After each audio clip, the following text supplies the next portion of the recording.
وعصيتم من بعد ما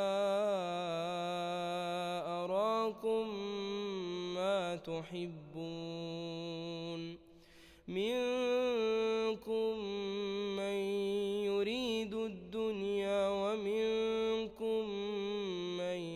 يريد الآخرة ثم صرفكم عنهم ليبتليكم